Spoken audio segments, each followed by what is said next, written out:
Yeah, how does that work? A person will come to you as a naturopathic doctor and they're tired or they're not sleeping well. And what do you do with that? I say there are two types of patients that come in. One is the patient that's just experiencing fatigue and just comes in and this is their first intervention or experience with a health professional. And then there are those that have kind of gone through the gamut and there's just a big question mark as to why they're experiencing the degree of fatigue that they are. Fatigue's challenging in that it can be a result of any number of reasons, and typically it's multifaceted.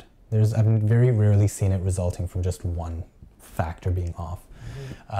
What we'll normally do is we'll first look at labs, because that will give us a lot of information and potentially provide us insight into quote-unquote quick and easy fixes. So if someone's iron levels are off, or B12, vitamin D, thyroid, hormone, blood sugar, things like that. And then again, it's a fairly easy intervention in that we have some direction. Otherwise though, it takes a little bit more to understand what's going on, what's happening with their sleep habits, what's the climate like at home and with their relationships, what's happening at work with stress and things like that. And as we go through a fairly thorough history, at that point we start to understand how we can intervene. Obviously with the individuals that I mentioned that are kind of coming to me after having gone through the gamut of conventional medical care, I really have to put my detective cap on.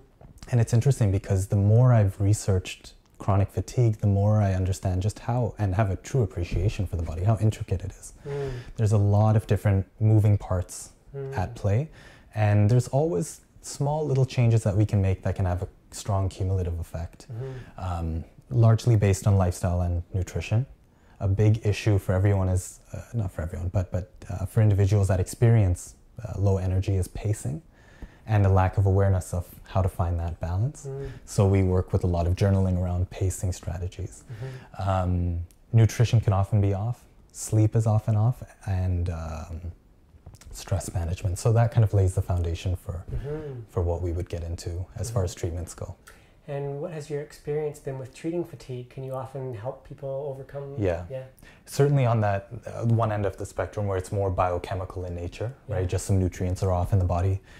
Fairly simple to fix, just a matter of time. On the other end, it takes a lot more time to see results, but it happens. I think a big component is reframing the person's perception and understanding and really helping them manage their expectations. You can feel very defeated and very disheartened when you've been experiencing chronic fatigue for as long as some people I see have, years.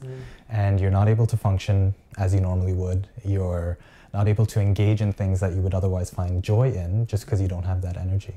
And that can be very challenging for a lot of people. And it's important to understand, yes, you're going to see some improvements, but it's going to take time. And you may not get back to that 100% depending on the nature of the condition, but there's a lot that can be done.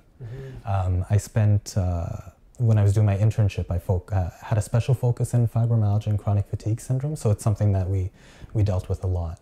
And I think the biggest thing I learned as a practitioner was how to help people manage their expectations, and then we're able to actually move forward through that. Okay, great.